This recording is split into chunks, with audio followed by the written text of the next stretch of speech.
All right, good people. So we need to talk 23 is back. And joining me today, I have two gentlemen that I've met through Instagram. Um, Flawed Dad's Guide to Parenting podcast. How you all doing this afternoon or this morning? Well, it's technically this it afternoon just now. hit. Yeah. We're good now. There's no having to worry about it. We're doing great overall. Yeah. Thanks so much for having us. Yeah, we really appreciate it. It's great to get to chat with you. Instagram, I think, is the only way we get to meet people now in a pandemic, right? It's the new sense of community. Only good things that happen on Instagram. Only good things. I haven't had to delete anybody or their comments from our Instagram page in the last 24 hours. That's right. All just positive vibes. It's a great experience overall. So can you introduce yourself to the people? Sure. So my name's Graham. Some of the co-hosts of the Flawed Dad's Guide to Parenting, and have a couple daughters myself, age 6 and 6.5, I guess 2.5. And I live here in British Columbia, Vancouver specifically, and have a wife as well. We've been together for about 16 years now, I think. Mm-hmm. So time passes by, but that's the quick Coles Notes version of me. Yeah, I'm Warren, the other co-host of Flawed Dad's Guide to Parenting. I have 3 daughters, 10, 8, and 6. Take on the role of the ultimate flawed dad. It's great living here. Graham and I have known each other for 19 years now, since university. We're fraternity brothers from school together. We've lived pretty close to each other for most of our lives since we've met, and Warren likes to follow me around. Yeah, I basically just follow him wherever he goes, like a lost puppy. And I keep treats in my pocket. I think that might be one. And so yeah, we created the Flawed Dad's Guide to Parenting podcast just because of the conversations we were having around parenting. I was going through a tough time.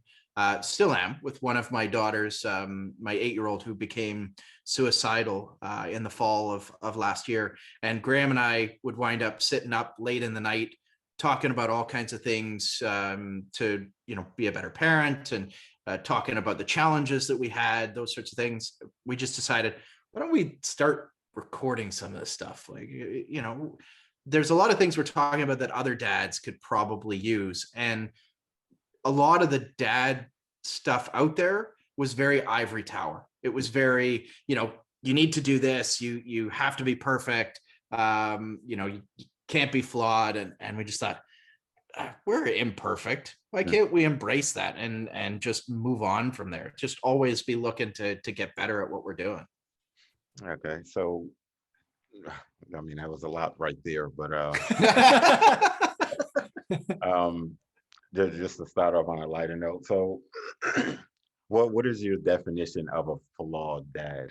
Every single dad. Yeah. I think it's yeah, that's fair. I think it's important to realize that not everyone, there's not a single thing that you are perfect at. There's always room to grow overall. That sounds, very, I don't know, Tony Robbins or inspirational or something like that. Like, everyone can do it, right? Everyone can work on things, but I think it's important for people to realize that, like, hey, you're not perfect all the time, and it's also okay to be that, right? You just screw up, move on. All we can do is just try and get better in parenting, in life, in whatever we do, because hey, we have made our fair share of mistakes. There's no question about it. And maybe it's a coping mechanism for us to say, like, it's okay. We screwed up. Yeah. It's our own version of therapy. That's right. Really, it's just admit and move on. But it really is. Every dad goes through things, because parenting is a series of fail and improve, right? Every child needs to be parented differently. So no matter what book you're reading, what guidebook is going to tell you this is the way you should parent, inevitably it's going to be wrong, and there are going to be mistakes along the way.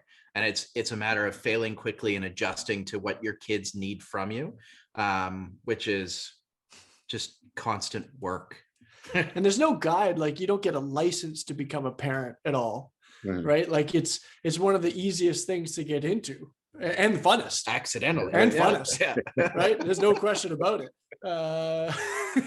But everything else, driver's licenses, things like that, Mhm. university, high school, I know. elementary, like all these different things. There's always tests and proceed to the next level or proceed to the next level. Mhm. Parenting, it's like, hey, you just have some fun, and that happens. OJT. That's what on the job training, no matter what. Yeah. Exactly. So what do you? So I told my wife this. I have three boys myself, 20, 15, and 9. And Nice. I told her, I said, what's crazy? I said the first kid is a test kid. Yeah. I said because nothing was planned, and I said the fact that we have this first kid, this is where you make your most mistakes, Yeah. and you know what not to do with the with the rest of the kids. Yeah. So in knowing that, how did you with your first child? What was it like? Were you prepared? Was it overwhelming? What was it like with the first child? Yeah. I would say totally unprepared and no idea what I was doing. So I was what, 26 years old when I had 27 when I had my first kid, and just didn't have a clue. So it made a lot of mistakes, Mhm. and still make a lot of mistakes with her because she's the first one to go through every single stage. Um, but I would say that I'm probably also the closest with her. Okay. And a big part of that is admitting the mistakes that I've made along the way and being able to apologize and just be frank with her that I'm learning as I go along. And so her and I have a really good connection, even though sometimes I'm that dick dad who has to be the dick dad. uh we have this relationship.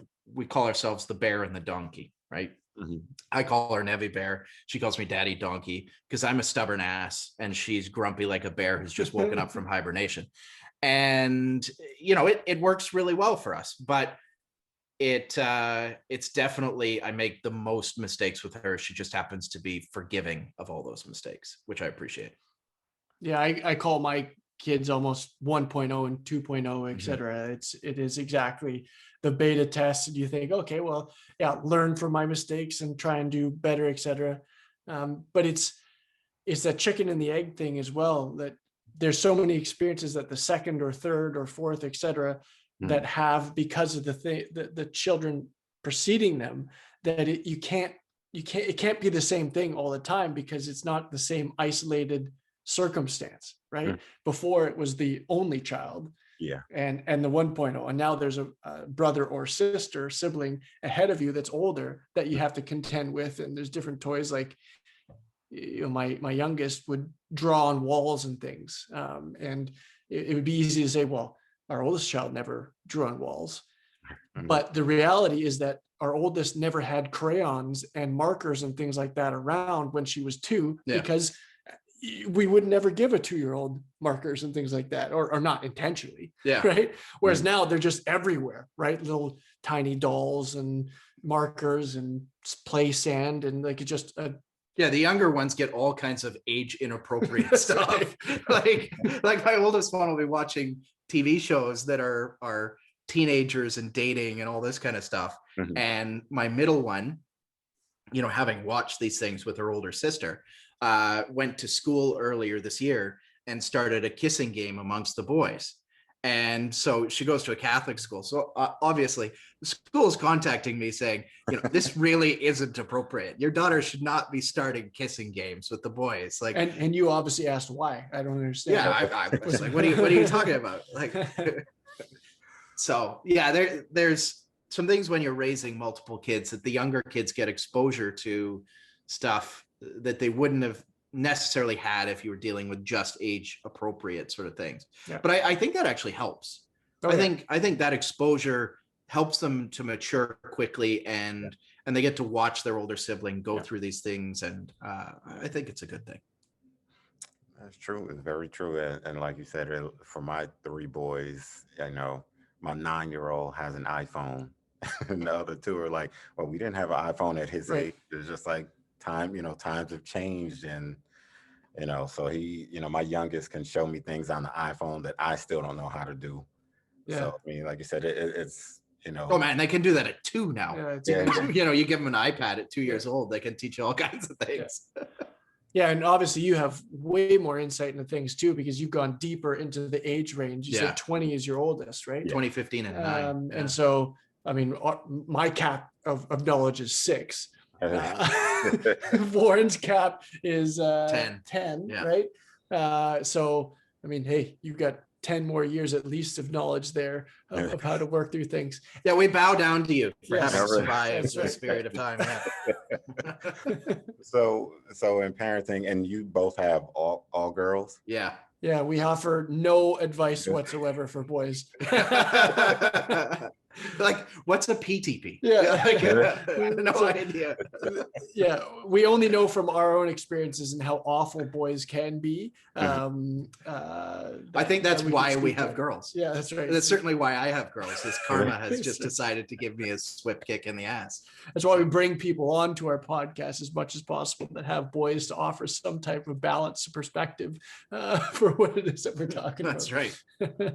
So and knowing what you all went through growing up as boys, and now having all girls, do you find it harder raising girls, knowing what knowing what you went through growing up versus you all having only girls? Do you find it to be easier or harder to raise the girls?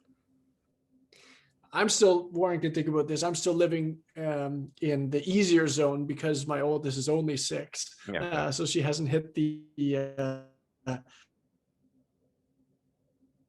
hormone phase, etc. I think that's usually the phase that almost any dad out there is probably thinking about, or even probably the that phase at teenage years for any kids, right?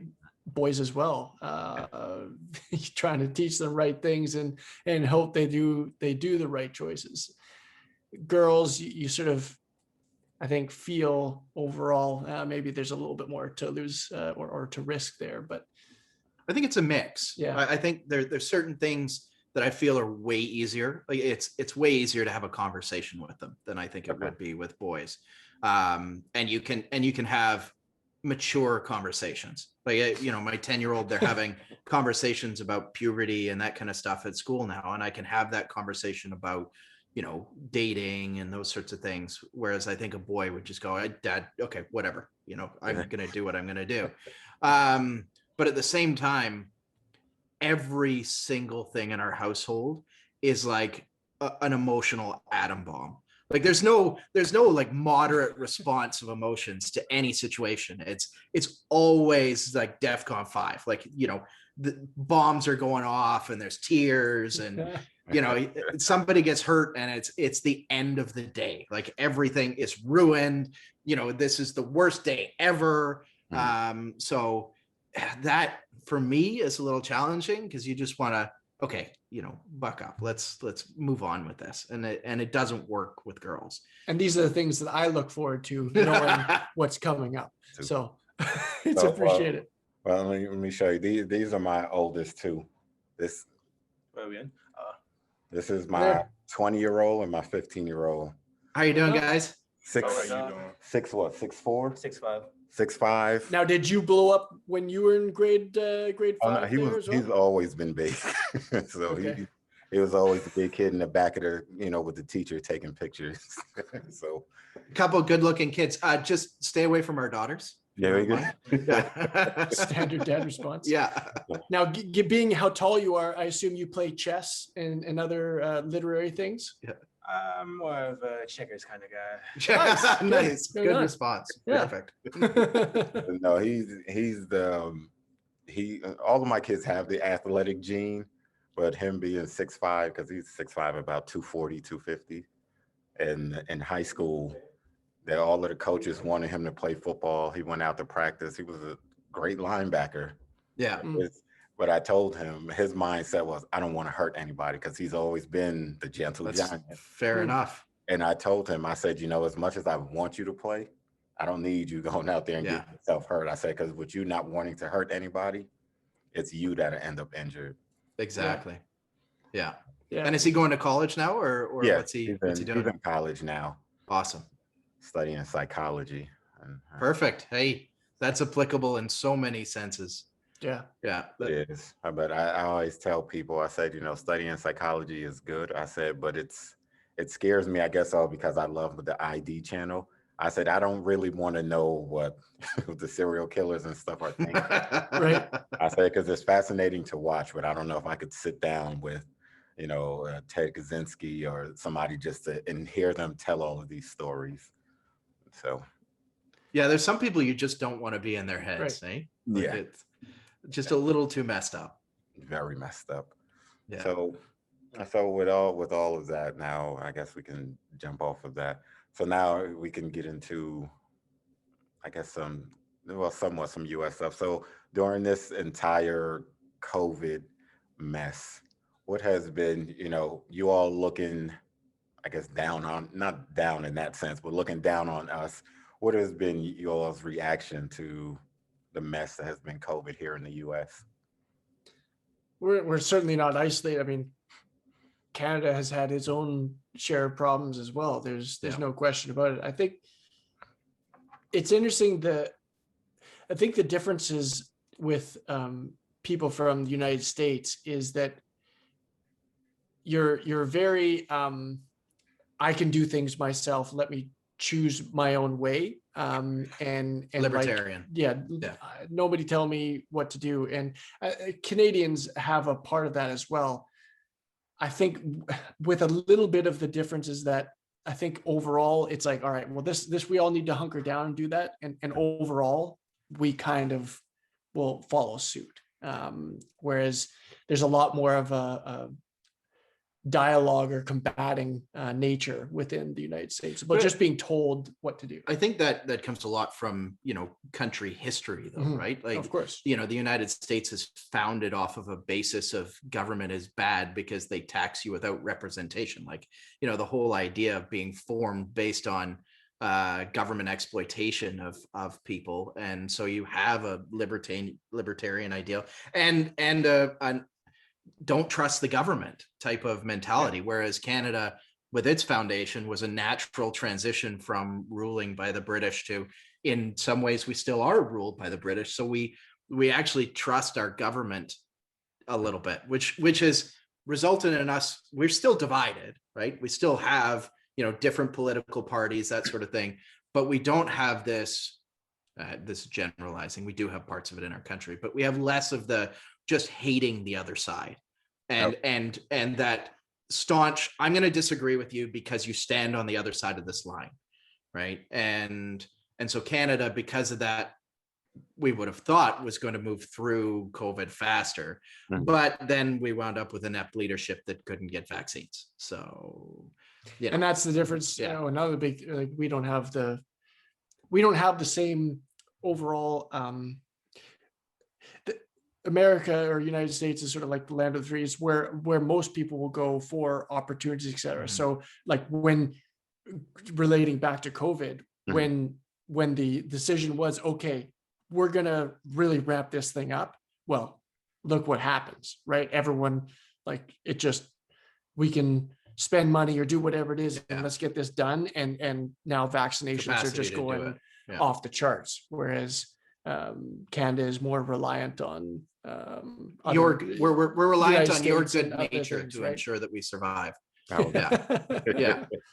We are also fortunate that through all this pandemic stuff, we didn't have police officers shooting our population, which is, small details. It's a very, very, very small. It does make it a little easier for us to live our lives, not having as much concern about the organizations that are supposed to protect us than gunning us down. So it is weird. I know I've had lots of other conversations with people within Canada, but like, I don't know about, like, before it was not a second thought. Okay, yeah, we'll go down into, I don't know, Fort Lauderdale to go on a cruise or like just wherever it is. But some people are like, I'm not sure if at this point in time, I feel that comfortable. We're just going down. Yeah. It's very interesting. It's not that Canada doesn't have race issues. No, We not at all. certainly do, right? Racism is live and well in Canada, but it doesn't feel like it's quite as institutionally biased. I mean, it is against our First Nations community, but probably not against other communities. So it's very interesting to watch from up here, and sad. It certainly does make me sad, and it's a conversation that I've had with my daughters a few times now about what's been going on down in the States. Yeah, we don't want to high horse it like, oh yeah, Canada's No. absolutely the best. Canada's got lots of issues to deal with. We walk down the street, hold hands, we high five everyone. Like, having said that, so we were doing an interview earlier with a gentleman from South Africa, and he was saying that there's parts of his community that you just don't go into at night because it's not safe. You don't even drive through it at night because it's not safe. I can't think of anywhere in British Columbia I wouldn't drive through at night, like in our province, that I wouldn't drive through at night because I feel unsafe. I mean, there's still places that you're like, no, I probably shouldn't go there. I might roll up the window or something, but it's not like, oh no, you do like running red lights in Detroit. Don't do that it sort of thing, right? Yeah. But I mean, so and seeing all of that, have you all, and I don't know if it's just here in the US, but do you all feel like I want to say over, I don't want to use overburdened, but do you all feel overwhelmed seeing it? Because I know for me, for example, this is why I started the podcast with the entire George Floyd incident. Yeah. I'm very, very laid back. There's not much that sets me off or anything like that. But in me having 3 boys, and like I said, my boys aren't small, it was just like, all their life I was telling them that I could protect them, keep them safe. And now anxiety kicked in for me. And it was just like, I felt like I lied to my sons, because I was like, they may not know them. And as you can see, my oldest is gentle, soft-spoken, everything. I said, but just by his appearance and being so big, he would intimidate some cops. Yeah. So, that's why I started the podcast. And so with you all seeing it, are you all getting the same amount of coverage that we're getting here? Because we're over saturated with it. It's every day on Instagram, Facebook, Twitter, wherever you go, there's a new shooting or something going on. So do you all receive the same type of coverage there?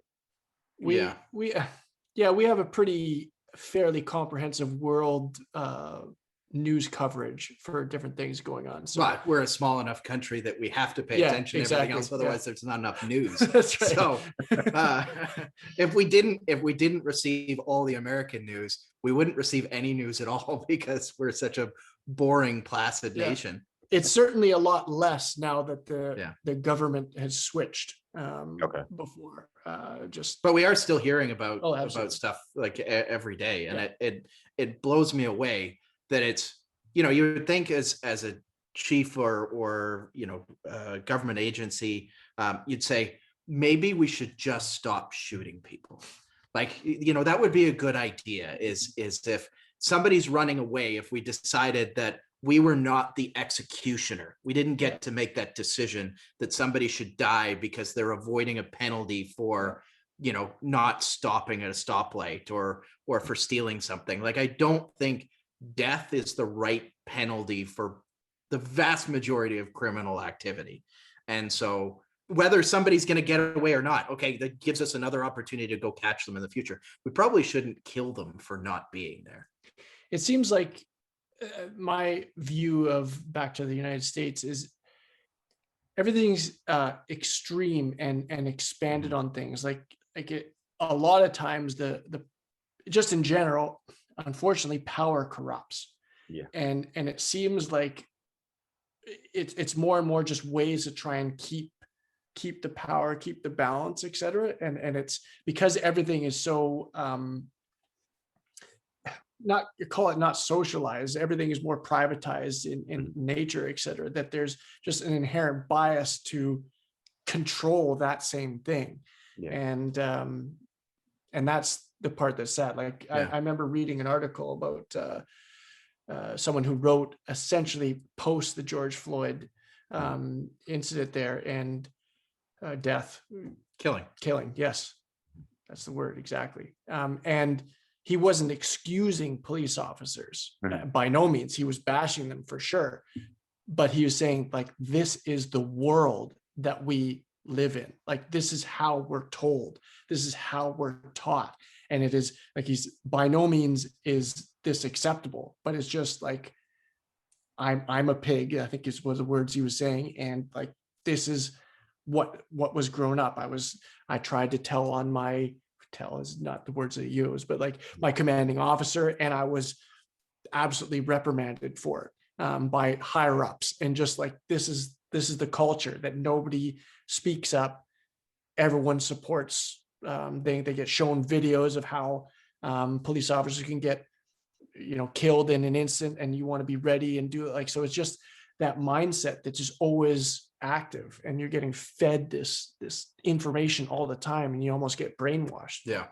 From a parenting perspective, I know in Canada, it's certainly been a big conversation about teaching our kids about what's happening in the US and how it is. There's been a lot more conversation about the problems from an institutional perspective with regards to racism, and how we need to recognize that there's biases that exist in our system that we have to overcome. And so I know that I have had that conversation with my girls quite a bit, because they've been asking, why is this person dying? Like, why is this happening? And so you get more opportunities as a parent to try and get rid of those biases and the underlying feeling of racism before it's indoctrinated into them. And in Vancouver, where we live, right, it's a very multicultural city. So, there's very little homogeneity to the population. So they get to see a lot of different people, and it's not a rare sight, and we're not really subdivided by cultures in our city. It's, everybody lives everywhere. So yeah, and I think that's part of the issue here, is that, like you said, everything is done by class, whether it's, you have the upper, middle, and lower class, and everybody seems to, or does, look down on everyone else. So then, like I said, you'll have a section that's 95% Black. You'll have a 95% white section, and it might be one white family here, one Black family here. And like I said, when you try to be all inclusive, that's where the issue comes in. And it's just like, well, why do they have to live here? Why do they have to live there? Why do we have to live here? Why do they have to live there? And part of me, what we were talking about before we came on, me living all over the place, Arizona, Florida, and these different places, I think really helped me, be able to have that conversation with my boys to make sure that, look, yes, racism exists, but this is how you combat it. You don't have to go tit for tat with that person. Yeah, that's exactly. It's a very insightful point. One of the conversations is sort of like back to the parenting side of things. It's a matter of, everything's a matter of perspective, right? Like, why some people grow up and from a poor neighborhood or whatever it is, and they become successful and all, like, boy, they've climbed an Everest in that capacity because the deck was stacked against them. And some of those people, it's bizarre that they almost come from the point like, well, I came from nothing, why can't you? And they're almost not still forgiving of other people, of trying to like help them up a little bit. It's like, well, I came from nothing, I did all by myself, you should be able to too, and like, I'm not helping you either, type stuff. I think a lot of times we fall into that role, because and I'm man enough to admit it, I've not as far as financially, but I grew up without my father. So, and and a lot of people, and I hate hearing it now, but I have a lot of people say, oh, we're surprised that you made it, because the city that I grew up in New Jersey, they got a lot of people, they don't make it out of there, or they don't do this and they don't do that. And I tell them, I was like, no, I said, I was afraid of my mother growing up. I Mm. said, I'm I've never been in trouble with the police, but I told them, I said, if I ever get picked up by the police, I said, my mother is the last person I want you to call. That belt still hurts, Yeah. right? And even to this day, I'm 42 now, and I still talk to some of my friends back home. And when we talk about it, they go, you know what? We're still afraid of your mother. Yeah. So, and that's the thing. But I always looked at it when I would hear people say, oh, the reason I'm this way is because I grew up without a father. So Right. at times, there have been times where I look at people and go, that's bullshit. I've never met my father. And I told him, I was like, I made it. But then I had to stop and think about it, like maybe their mother or Right. the family structure wasn't as strong, coming up. So they didn't have the person to correct them or keep them in line Yeah. whenever they We've The started. We've had- butterfly effect type Yeah. stuff. You never know. We've had the opportunity through the podcast to meet a lot of dads who grew up without fathers. Mhm. And they have gone the total opposite direction, taking control over it, taking ownership over it, and have become amazing fathers. Yeah. It's really cool to see. Yeah. Like I would say that we've interviewed way more people that have Three not, quarters of the interviews we've done. yeah, Yeah. way more people that have not had, mostly fathers, that and have turned out like I'm devoted. I spend a whole bunch of time with my kids, more than probably most other parents would, right? Like I'm overcompensating for a good way, right? Yeah. And it's really cool to see that sort of, if you call it next generation, it's bad, but like it's just not continuing the Well, trend. it's breaking that Yeah. breaking that chain, right? Yeah. And creating what will inevitably be a multi-generational change Mhm. Yeah. in kids and grandkids and all of that by just really focusing and embracing it. And that was one of the great things about when we started doing this. We started Flawed Dad's Guide to Parenting, was just taking an hour every week to talk about something to do with parenting. Mhm. Right. And inevitably, if you focus any time on learning about something, even if it's 30 minutes to an hour a week, you're going to get significantly better at it Yeah. because you just pick up tips and tricks. And it's amazing to see the difference. My parenting style has totally changed since we started this. And to hear us screw up a lot and talking about that. Yeah. Always helps. We're constantly uncovering the things that we shouldn't be doing, aren't we? Yeah. So, well, at this point, I'm gonna, read this read for my sponsors.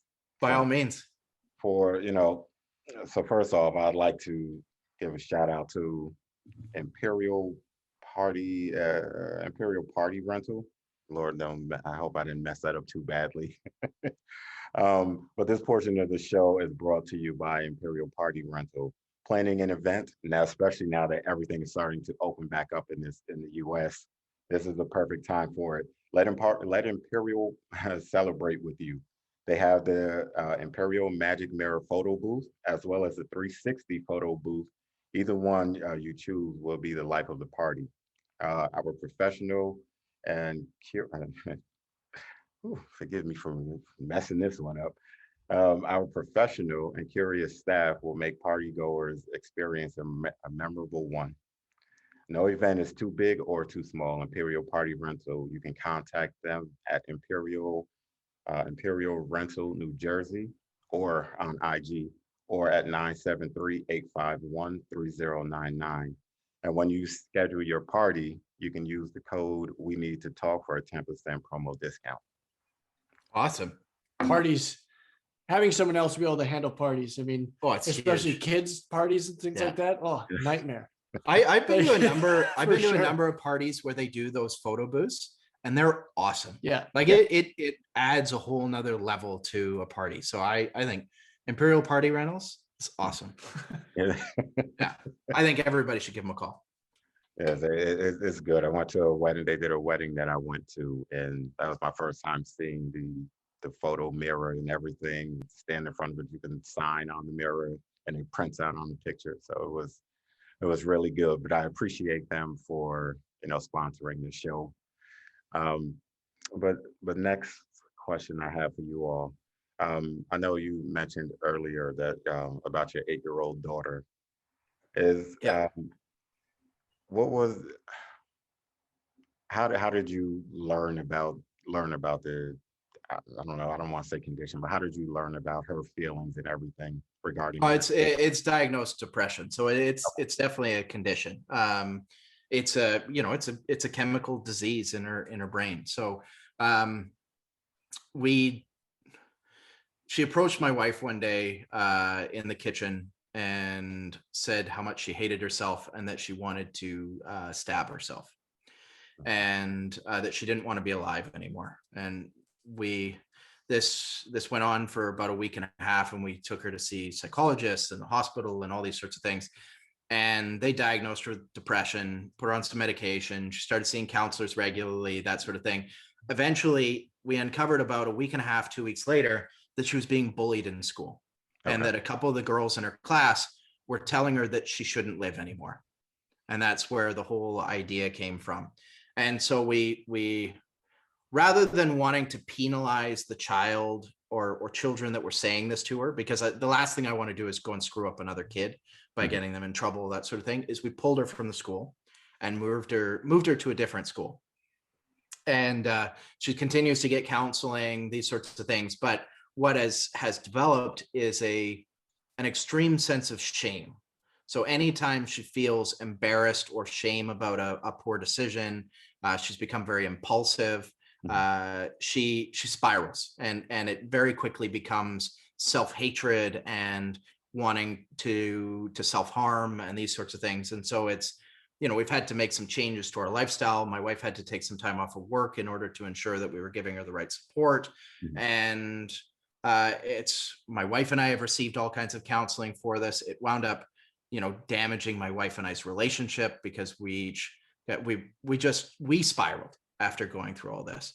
And so it took bringing people in to help us, and close friends, that you can communicate with, to start to develop the tools and skills to be able to move beyond it, not just from a how do I help my kid perspective, but Mhm. from a self-destructive, like I'm an awful parent, what did I do to screw this up?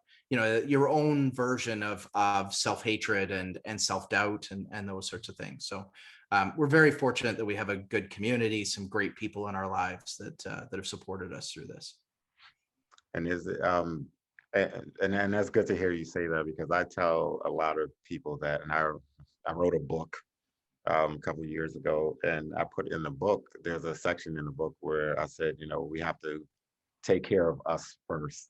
Yeah. Some people said, "Oh, that sounds selfish." I said, "No, it's not selfish." I was like, if you spend so much time taking care of everyone else that you forget about yourself, you forget about your own Hmm. needs. And I was like, then you start to go down. And if you go Hmm. down and you're the one taking care of everybody else, who's going Yeah. to take care of everybody if you're down? You know, Yeah. Yeah. it is great to hear that that you have the support system that Yeah. you have and everything. What's the name of your book? It's actually called Push. And Push. Okay. Positive under situational horizons. Okay. Neat. And it's Definitely check it out. Yeah. and it I have to put this out there because a lot of a lot of people read the book and they say, "Oh, you have mistakes in the book." And I said, "No, no." I said the book was written I was working at an alternative high school, Okay. and a lot of the kids would always ask me, "Why am I always so positive and upbeat?" And I tell them, I said, "Well, shit." I was like, "Every day above ground is a good day." I Yeah. was like, Yeah. I said, for as bad as I think I have it, I know that there's somebody out there that may have it worse. I Hmm. said, so as long as I can come to school and work with you all, I see the sun and all, my wife and kids, everything. I said, I'm good to go. So Yeah. I wrote the book I wrote the book with, and I left all of the mistakes in there just to show the kids that you can do things, make mistakes, and you can still make it to Yeah. whatever level or goal that you set for yourself. Don't let the mistakes knock you back and then you think, oh my God, Mm. I'm a failure. I'm this and that. So I mean, it's a straight read and it reads like a conversation more than, you know, you know, and I told somebody when I did an interview, I was like, when you talk to people, do you talk and then stop and go, period, and then start your next statement? Right, right. I said, no, you just keep talking. I said, so that's how the book reads, because a lot of people look and go, oh, you made mistakes. And then once I explain it to them, they they understand the dynamic of the book. For sure. If you've ever transcribed a podcast or something like that, and taken that, you're like, wow, that's just a wall of text. The computer has no clue when the end of the sentence is or when the next one is, and sentences as well. Like if you read it over, it makes no sense. The Yeah, words that I'm saying right now, even when it's actually typed out, like, yeah. oh, this is not English. Yeah. So what do you? So, and this is for the both of you, but I'll start with you. What do you do to, like, for me time? I mean, away from the wife, away from the kids and everything, when you just need to decompress or anything. What do you all do for self-care, self-love, whatever you want to call it? Right. No, yeah, I fish. I like to get out fishing, hunting, hiking, that kind of stuff. Yeah, or spending time with friends. You know, that's a big one. Socialization is huge. I nap. I love to nap, man. Power naps are like, I could sleep anywhere. I'm like a 10-minute power nap type person, like good to go. I mean, if I only have a short amount of time, hey, that's what I'm hitting straight away for sure. I don't know whether that really calms you down a lot, but boy, I feel like $1 million when I wake up from that little nap. Exercising for me, I think is, I always chuckle because Warren is very familiar and knows almost when I do start to exercise, because I start to pepper him with all these different things that I've been thinking about. It's interesting how you have all this time throughout the day that you probably could be able to think about something or other, but there's so many distractions and things going on that's easy to not be able to think about things. Whereas exercise, you're not able to check your phone or be, I guess, distracted by anything else, and you're just there with your thoughts and trying to focus on doing whatever. And so that gives you the opportunity to think about things. And it usually my friends and co-hosts, etc., all get share of that. Thank you. Oh no, it's freezing. Oh, there you go. It froze for a second. I think yeah, back for a second there. Yeah. Yep, there it goes. Can you hear me? Zoom freeze. We're just staring silently at the screen. Yeah, there we go. Oh, we're back. I think everybody's become so accustomed to that, though, through the pandemic. Is you get used to technological challenges. Yeah. It's been one of the nice things that has taken place out of this pandemic, is that we have a much greater sense of patience for these types of challenges. If only we translated that into other aspects of our lives with patience and understanding. So, well, since I have to ask this question, since you have this beautiful display back there, so what's your drink of choice? For me, it'd be bourbon. I've got a bottle of right behind Graham's shoulder here, a bottle of Booker's that I really like. But absolute favorite would be Angel's Envy bourbon out of Kentucky, out of Louisville. Okay, you, Graham? I'm more of a beer person, I would say. Overall, it's interesting. I don't indulge as much. My wife has something called Crohn's disease. Which I don't know if you ever heard. That's a digestive thing, and alcohol is one of the issues that actually end up flaring up and causing issues. And so she doesn't drink at all. And now I'm not sober by any means, but because she doesn't, then I find that I've gotten sort of into the swing of not doing it very often, and so. It's usually when you're here. It's coincidentally, it does happen to be often when I'm here. I don't know. It's weird. I just thought of that. Yeah. Bad influence. Yeah. That's where I am. Yeah. So, yeah, it's definitely more just those things like it's just maybe more of a solidarity thing with, well, if you're not drinking, then I'm not going to either. But yeah. But I usually am. So you usually That's right. join me. I can't. I mean, obviously, I'm going to join in. I don't want to be rude. Yeah. Not at all. Not at all. So, okay. So tell the people where they can find your podcast and how they can get in contact with you and things. Yeah, sure. I guess the best way to hit us up or see everything is just going to our website, flaweddad.com. It's relatively, hopefully easy to remember. It has all the links to everything else, but we have a podcast out there on every platform out there, you would think, called the Flawed Dad's Guide to Parenting.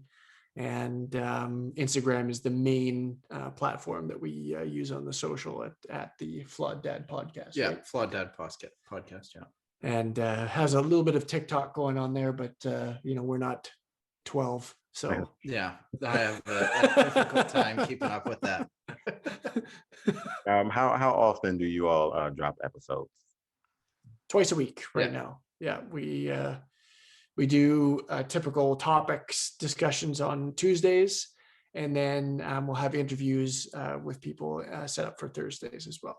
And so we'll keep that format until we're confident that we can maybe up it a little bit more. Ideally, we can do some more, but lives situations happen. So we try and be consistent and keep those two things. And we haven't missed any Tuesday since we started the podcast, and we haven't started missing Thursdays either. So if anything, we are consistent. Yes. Yeah, we're consistently inconsistent. But, 27 episodes in now, so it's been great. We're having a lot of fun with it. Yeah. So I want to thank you all for coming on. And when we're done, don't hang up just yet, but see ya. I just want to say thank you all for coming on. And like I said, we made this turnaround really quickly, and I appreciate, your time, both of your time and everything. Like I said, hopefully we can do this again soon. It was fun. Honestly, I didn't know 100% what to expect because I was listening to a couple of your episodes, and I'm like, I don't think I've interviewed anybody, that's talking about, these topics or anything as far as flawed dads and stuff go. But it was a great interview, and I do appreciate your time. And like I said, hopefully we can do this again soon. We'd love to. Yeah, thanks so much for having us on. Yeah, we really enjoyed it as well. Yeah. All right. So this episode will drop on the 19th. This episode will drop. So again, this is We Need to Talk 23 and the Flawed Dad's Guide to Parenting podcast. It's long-winded. Yeah. Make sure you hit the subscribe button for We Need to Talk 23. Yeah, for sure. Thank you.